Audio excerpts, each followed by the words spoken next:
Hello everyone, আজকে আরও একটা সেকেন্ড হাফে রিভিউ ভিডিও করছি। মর্নিংয়ে দেখেছিলে তোমরা যে এসেছিল চাঁদপাড়া থেকে, ও পার্মানেন্ট আইব্রো করতে এসেছিল। তো ওটা ছিল আমার ফার্স্ট হাফের ওয়ার্ক। তো আমার সেকেন্ড হাফের বুকিং ছিল লিপ পিগমেন্টেশন। তো এই দিদি চাকদা থেকে এসেছিল, বুকিং নিয়েছিল। তো দিদি লিপ পিগমেন্টেশনটা করেছে। তো দিদির সারা ঠোঁটে হালকা হালকা লিপস্টিকের জন্য প্যাচেস পড়ে গেছিল। তো সেই আফটার বিফোরটাও আমি তোমাদের সাথে শেয়ার করব।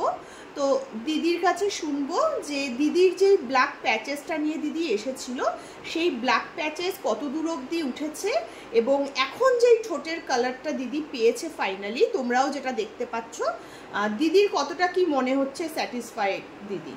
তো দিদি বলো, তুমি যেই কালারটা নিয়ে এসেছিলে ঠোঁটের ব্ল্যাক প্যাচেস পড়ে গেছিল, সেই কালারটা কি এখন চেঞ্জ হয়েছে?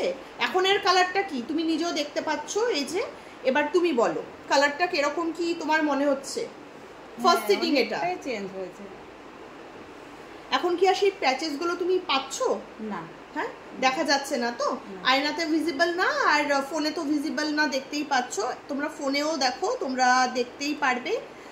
আজকে ফার্স্ট সিটিং হয়েছে এবং ফার্স্ট সিটিংয়ে লিপ নিউট্রালাইজেশন হয়েছে এবং পুরো ঠোঁটে যে ব্ল্যাক প্যাচেস ছিল সেটা পুরোটাই রিমুভ করে দেওয়া হয়েছে। এখন যেই কালারটা রয়েছে পুরোটাই একটা ন্যাচারাল আমাদের যেই লিপের কালার হয়, বেবি পিঙ্ক, সফট একটা বেবি পিঙ্ক, সেই কালারটা রয়েছে। আমি একটু ঘুরিয়ে দেখাও দিদি। ওকে, চলো, থ্যাংক ইউ।